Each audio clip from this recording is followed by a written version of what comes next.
Bonjour à tous et bienvenue dans un nouvel épisode de Cinématop. Aujourd'hui on va parler du fils de Saul.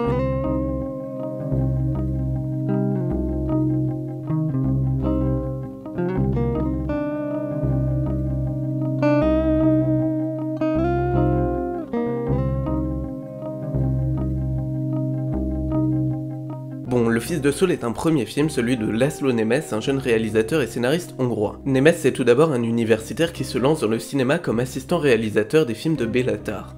Il réalise ensuite de nombreux courts-métrages remarqués, notamment With a Little Patience, qui pose les bases du Fils de Saul. Le Fils de Saul est une production franco-hongroise sortie en 2015, après un passage à Cannes couronné d'un prix du jury et d'un rare adoubement des historiens, spécialistes et documentaristes, notamment Claude Lanzmann, réalisateur de choix. Le film complète sa collection de prix aux Oscars, César et Golden Globes. En 1944, dans le camp d'extermination d'Auschwitz-Birkenau, il y a Saul. Saul est un déporté juif hongrois qui appartient au Sonderkommando, un commando de prisonniers contraints de participer au fonctionnement de la machine de mort nazie, avant d'être tués. Un jour, après un gazage, les Sonderkommando découvrent parmi les cadavres le corps d'un garçon encore en vie qui est amené à l'infirmerie, puis étouffé par un officier SS. Le Fils de Saul est tout d'abord un film qui surprend par son réalisme. Nemes s'attache en premier temps à la description détaillée du camp et de la fonction de Sonderkommando. Avant toute chose, il faut pointer l'exactitude historique de certains événements. Le film se conclut par une révolte des prisonniers qui a bel et bien eu lieu en octobre 1944 et a conduit à l'exécution sommaire des fugitifs. Mais aussi, Nemes a décidé de mettre à l'écran les uniques témoignages que nous avons de l'extermination à Auschwitz, des photos prises par un Sonderkommando du nom de code Alex. Le fonctionnement du camp d'extermination est décrit dans sa quasi-globalité. Cette errance haletante de Saul permet de découvrir toutes les étapes de l'extermination. Il traverse chambres à gaz, fours crématoires, dortoirs, lieux administratifs, infirmeries et même les bords de la Vistule, où sont jetées les cendres des milliers de morts quotidiens. Il croise divers personnages, des capots, obercapots, médecins prisonniers, médecins nazis, soldats SS, officiers, mais surtout les innombrables victimes de la solution finale. Mais c'est le statut de Sonderkommando qui occupe la plus grande partie de notre attention. Le Sonderkommando est une machine, Saul est un zombie. Il n'est plus vivant, sa gestuelle n'est que réflexe instinctif et action répétitive. La parole est souvent brève et coupée par des surveillants SS. Les Sonderkommando occupent des fonctions qu'aucun SS ou auxiliaire polonais ne voudrait pour un court sursis seulement.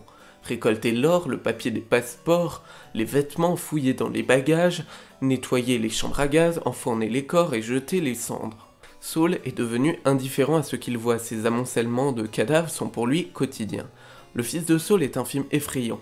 Nemes fait part d'un désespoir si profond qu'il annihile l'homme, autant celles et ceux victimes du Zyklon B que les Sonderkommando. Le film est construit autour de l'immersion du point de vue et un seul seulement, celui de Saul. Cette immersion se ressent à l'image. Tout le film est constitué de plans séquences d'une certaine longueur où l'on suit Saul en gros plan. À part ces longs plans séquences, les plans où Saul ne figure pas sont des plans issus de sa perception à lui, de ce qu'il voit, comme l'étouffement du garçon ou les discussions des capots.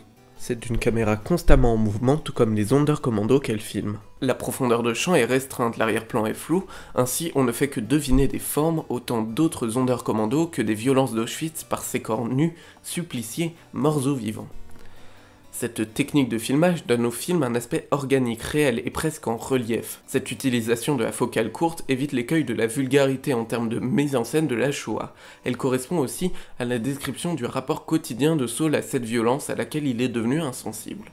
Saul ne perçoit que sa tâche, il fait obstruction de ce qui l'entoure, ces ombres qui passent, occupé qu'il est par sa survie.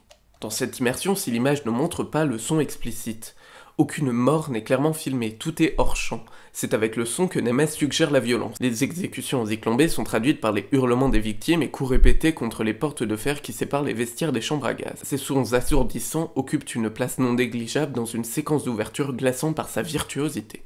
Non seulement le son suggère, mais rend compte d'un environnement.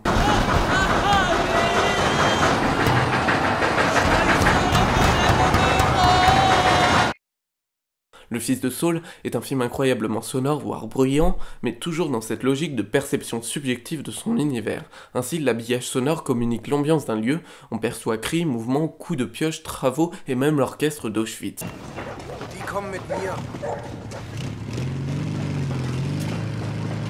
Si le fils de Saul excelle par sa transcription réaliste d'Auschwitz, il se démarque par la façon dont il mène sa fiction. Nemes identifie son intrigue à certains mythes grecs antiques et de l'Ancien Testament. La quête d'un enterrement religieux rappelle la volonté d'Antigone d'enterrer son frère, l'idée de passer outre l'interdiction, d'affronter la mort et d'affirmer la tradition. Saul, ou Shaul, est un roi d'Israël dont le suicide fait la plus belle toile de Peter Bruegel l'Ancien. Son nom de famille, Ausländer, l'étranger en allemand, peut rappeler l'historien Saul Friedlander, qui axait une grande partie de son œuvre sur la Shoah. Ce nom signifierait qu'il est à part, ni avec les victimes, ni avec les Sonderkommando, car Saul a l'espoir. Mais qu'il soit ou non le fils de Saul, le fait que l'enfant puisse survivre aux Zyklon B, aussi brève sa survie soit-elle, apporte l'espoir. Un espoir que survivre aux chambres à gaz puisse signifier survivre à Auschwitz, au camp de la mort, s'en échapper. La révolte est donc thématique du fils de Saul. Il y a cette révolte des prisonniers qui tentent de s'échapper du camp, mais pas que. La quête de Saul se déroule en parallèle des préparatifs de la rébellion et est parfois en rupture avec ceux-ci. Car la rébellion de Saul, c'est la naissance de l'espoir, braver les interdits, la mort et les éléments pour lui laisser une chance d'exister. Et là se trouve la deuxième fonction de la méthode de filmage de Laszlo Nemes, isoler Saul des autres, car il n'est plus comme eux. Saul a vaincu la peur, la mort, le désespoir. Il a vaincu le camp. Il affirme seul son judaïsme, ses traditions et son espoir dans un lieu où il est obligé de les passer au noir. Et c'est pourquoi il est l'étranger de ce film, il est profondément humain.